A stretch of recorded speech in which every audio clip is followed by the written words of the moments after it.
You say you called the beloved until the echo of you, erased the sound of I. But, O seeker, do you know what you are truly calling? You are not calling an external being. You are calling the hidden truth that always lived inside you. Ibn-e-Arabi says, the seeker and the sought are one reality seen through two mirrors. When you repeat you, again and again, you are actually polishing the mirror of your heart until the day it becomes so clear. It no longer reflects yourself, but only the one you surrendered to. The journey begins with separation. The lover stands on one side and the beloved on the other. The lover says, I am I, and you are you. But the fire of longing does not allow this distance to survive. The lover calls again, and again, and again, not because the beloved is far, but because the lover is still full of himself. And every time he calls you, a piece of his ego breaks off and falls away. This is the sacred demolition, the destruction of the false, i.e. the real beginning of union. Ibn-e-Arabi teaches that the voice of longing is God remembering himself through you. So, when you said you, it was never truly you. It was he calling his own name from within your soul. The disappearance of I is not death, it is awakening. It is the moment the drop realizes it was water all along. Great mystics call this moment Fana, the burning away of self. But Ibn-e-Arabi goes further. He calls it Baqa, the rising again, but this time as the reflection of the One. You vanish only to be returned as a clear version of his light. How I once cried, I am the truth, and people thought he was claiming divinity. But he meant, my I has died. Only the truth remains in me. Rumi said, I searched for God and found only myself. I searched for myself and found only God. This is the same secret hidden in your line. I became you by calling you. When the lover calls the beloved long enough, the voice shifts. The one who was begging becomes the one who is being answered. Ibn-e-Arabi says, the lover is the form, the beloved is the meaning. When meaning enters form, form becomes meaning. You did not become God. You became a vessel that no longer resists him. A time comes when the seeker realizes that the one walking, the one calling, the one breathing, the one desiring all are movements of one single divine presence. The separation breaks like a fragile dream. Philosopher Meister Eckhart said, the eye with which I see God is the same eye with which God sees me. Søren Kierkegaard wrote, the self is that which relates itself to the power that created it. These are not different teachings, they are different lamps carrying the same flame. O seeker, understand, you did not lose yourself. You unveiled yourself. You did not surrender to become nothing, you surrendered to become real. When you said you, the false self died. When he answered from within, the eternal self was born. And now, the universe witnesses a soul that is not a seeker anymore but a mirror through which the beloved sees his own beauty, a mirror through which the world sees his light, a mirror that once said I, but now whispers only you. This is the secret. You called him until nothing of you remained, and what remained was him.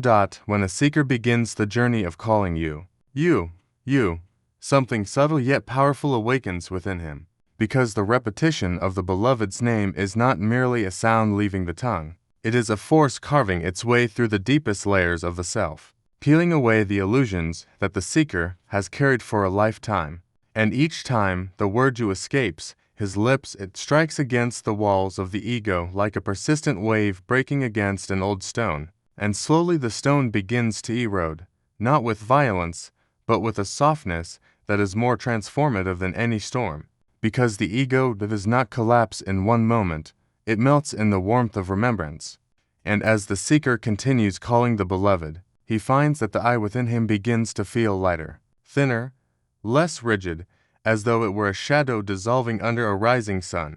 And the sun in this case is the presence of the one he calls, the one whose nearness becomes more real with every breath of longing. And the heart that was once full of its own voice becomes an open field where only the echo of the beloved remains. And this echo expands like a fragrance filling a room until the seeker can no longer distinguish where his voice ends and where the presence of the beloved begins. And in this state the ego does not fight, because it is too enchanted by the sweetness of surrender. and the seeker begins to realize that his calling is not just a prayer but a purification, a continuous washing of the inner self, a cleansing river that carries away the debris of pride, fear, control, and separation. And the more he calls you, the more transparent he becomes to himself, as though he is watching his old self fade in the mirror while a new clarity emerges from beneath the surface. And he understands that the ego was never truly strong, it was simply loud, and remembrance is the silence that exposes its emptiness. For when the heart is full of the beloved, the ego finds no place to sit, and when the soul begins to taste union, the ego forgets how to whisper me, and thus the transformation becomes inevitable, as gentle as a leaf falling from a branch, as quiet as snow settling on the earth, yet as profound as night turning into dawn. And the seeker feels the shift in every thought, every breath, every desire, because he no longer moves from the center of his own identity. He moves from a deeper place that belongs not to him, but to the one he calls. And in this unfolding he discovers that the disappearance of the ego is not an erasure of existence, but a doorway to a higher state of being, a state where the heart is no longer divided, where the mind no longer argues with the soul, where the inner world becomes a singular direction pointing only to the beloved, and each repetition of you becomes a brick removed from the wall that once stood between them.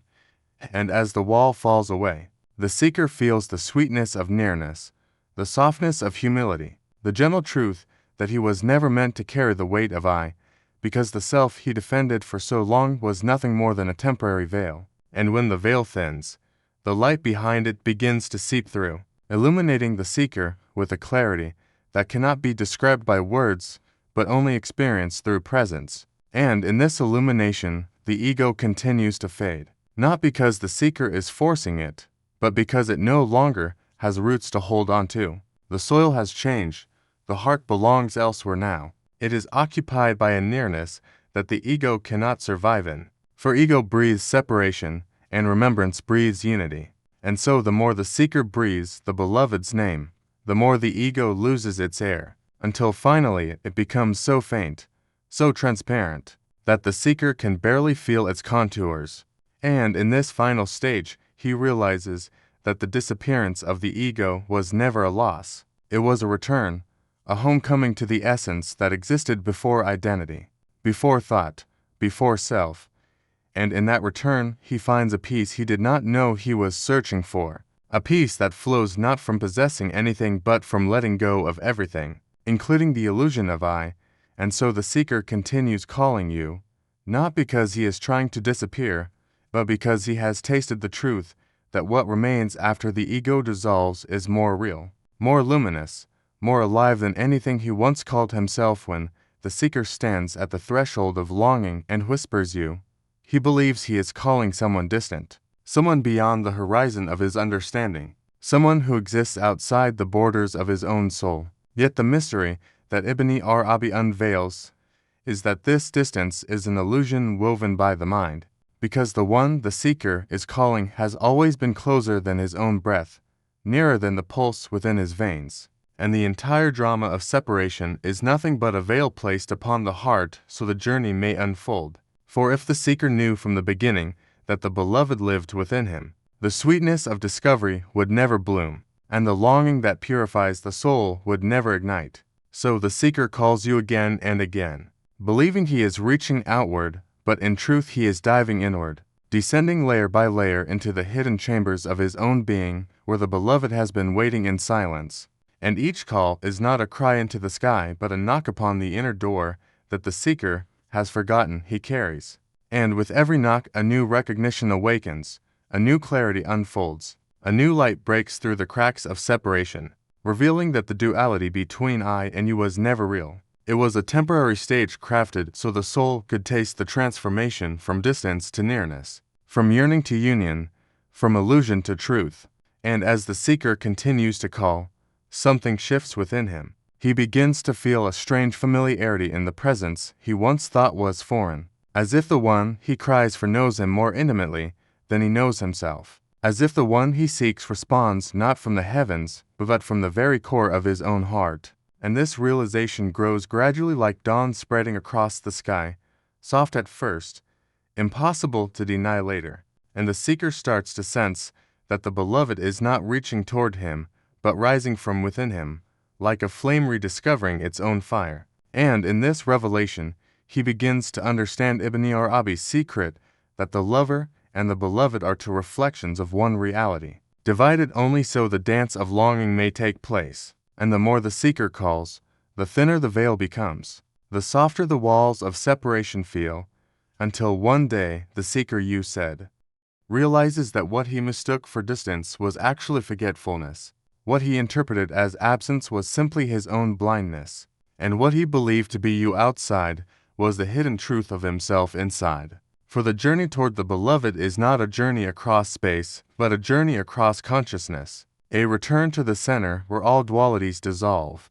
And this is why Ibn-e-Arabi says the traveler is the path and the destination at the same time, because the one he seeks has been silently breathing through him from the beginning, guiding his longing, shaping his prayers, whispering through his heartbeats, waiting patiently for the moment when the seeker realizes that the call was never traveling outward but echoing inward. And as the seeker continues calling you, he begins to feel a pull, a magnetism, a gentle drawing that does not come from a distant sky but from the depth of his own soul. And this pull becomes so strong that the idea of separation starts to crumble, melting like frost touched by sunlight, revealing the warm truth beneath it.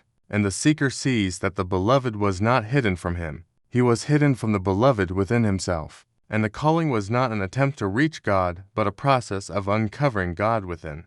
And with each layer of illusion that falls away, the seeker feels a softness, a nearness, a familiarity that feels like returning home after wandering for lifetimes, a home he didn't know he left, a home that was within him all along. And he finally understands that the beloved was never far, the separation was never real, the distance was never geographic, it was emotional, spiritual, perceptual. And the moment this truth breaks through the seeker's heart, the entire world shifts, because the seeker is no longer calling someone unreachable. He is awakening to the presence that has always been intertwined with his own existence. And in this awakening, the seeker discovers that union was never something to be created. It was something to be revealed, a truth waiting beneath the noise of the self. And the journey of calling you was simply the process of lifting the veil that hid the beloved nearness that lived within him since the beginning of his being when. The seeker continues calling the beloved with a longing that does not fade. Something mysterious happens within him, something he does not immediately notice, because at first he believes he is the one reaching out, the one crying, the one lifting his voice toward a presence he cannot yet fully feel. But as the repetition deepens and the heart begins to soften, the call itself starts to change texture, as though the sound is no longer rising from the seeker's own throat, but from a deeper source that does not belong to him. And this is the moment when the transformation begins, a moment that Ibn-e-Arabi describes in subtle metaphors, for he says that the lover's voice is borrowed, and the longing that burns in the chest is not the lover's creation, but a spark placed there by the beloved. And as the seeker calls you, again and again, he believes he is knocking on a distant door. But the echo that returns is not just a reply. It is a revelation that the voice ringing in his chest is not his own, because the beloved answers in ways the seeker cannot comprehend until he becomes quiet enough to notice that the longing itself is a message, the ache itself is a sign, and the voice that he thought was his is in truth the beloved speaking through him, guiding him, shaping his yearning, directing him toward union, not as an external encounter, but as an awakening of the inner reality that always existed beneath the layers of ego.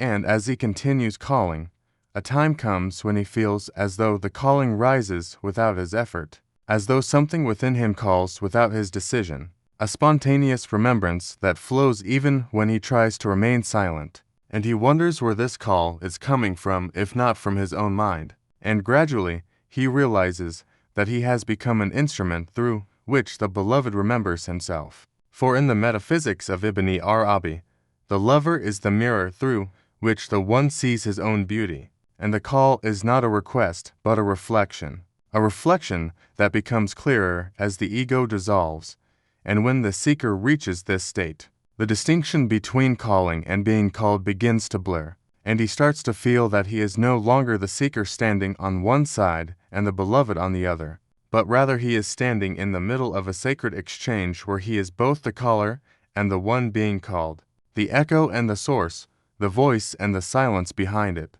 And in this state, he realizes that the longing he once thought belonged to him is a movement of the beloved within his being, because no one seeks the beloved unless the beloved seeks him first, and this seeking manifests as a burning desire, an irresistible pull, a constant remembrance that overtakes the heart until the seeker feels he cannot live without calling his name. And when this calling intensifies to the point where the seeker feels he is not the one controlling it, he begins to understand that he has entered the realm where the voice of the seeker becomes the voice of the beloved, where the prayer becomes the answer, where the cry becomes the embrace, where the separation becomes the song of union.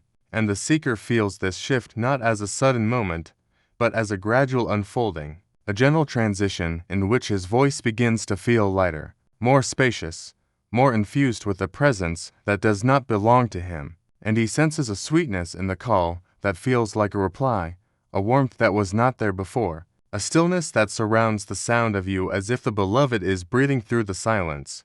And in that stillness the seeker begins to hear the deeper truth that the call is not reaching outward, but rising from within the very heart of the beloved's presence residing inside him.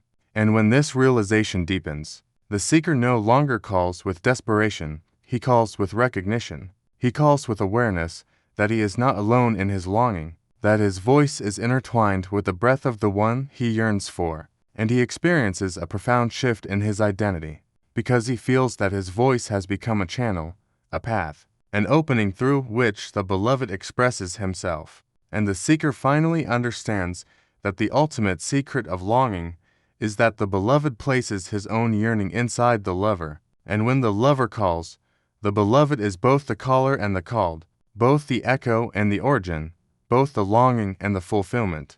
And in this realization, the seeker's heart becomes a sanctuary where only one voice speaks, the voice that once felt like his, but now reveals itself as the eternal voice of the beloved remembering himself through the soul that thought it was separate but was always a hidden fragment of the one reality that breathes through all existence. When the seeker reaches the final threshold of longing, a threshold where the cry of you has been repeated so many times that it has emptied the heart of every other sound, something profound begins to unfold within him, something that does not arrive with noise or drama, but with a quiet certainty, a soft unveiling, as though a curtain that has been hanging between the seeker and the beloved for countless lifetimes finally becomes transparent. And in that transparency, he sees what he had always feared and always desired at the same time, the dissolution of I, the fading of the self he once held onto so fiercely, because throughout his journey he believed that holding onto himself was his only protection, his only identity, his only anchor. But now he discovers that letting go of himself is the only way to touch the truth.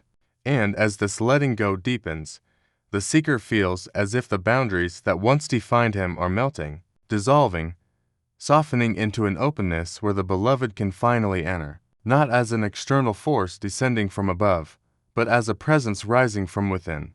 And this rising is so gentle that the seeker does not feel it as a takeover, but as a return, a homecoming, a recognition that what he called I was never the real essence of his being. It was the shell he built around a light he forgot he carried, and now as the shell cracks, the light expands, and as the light expands, the sense of separateness fades, until the seeker can no longer feel where he ends and where the beloved begins. And in this sacred disappearance he does not feel fear, he feels relief, as though he has finally been freed from the weight of being himself, the weight of carrying desires, opinions, attachments, and illusions that had imprisoned him for so long. And the disappearance of the I becomes a liberation, not a loss, because the I that dissolves is the false self, the constructed self, the egoic voice that insisted on its own power and its own existence. But now that voice grows faint, like an echo fading in the distance, replaced by a silence that is alive, a silence filled with the presence of the beloved, a silence that feels more real than any identity he ever carried. And as this silence deepens, the seeker enters the state that the Sufis call Fana, the annihilation of the self, the burning away of the ego, not as a flame of destruction, but as a light of unveiling. And when the unveiling completes, the seeker discovers the second stage, Baqa, the abiding in the beloved, the re-emergence of existence, but not as a separate being, as a vessel, a mirror, a reflection through which the beloved expresses himself. And this state is not the seeker becoming God, for that would be an illusion of ego. This state is the seeker becoming empty enough that only the beloved's qualities, the beloved's light, the beloved's presence can flow through him.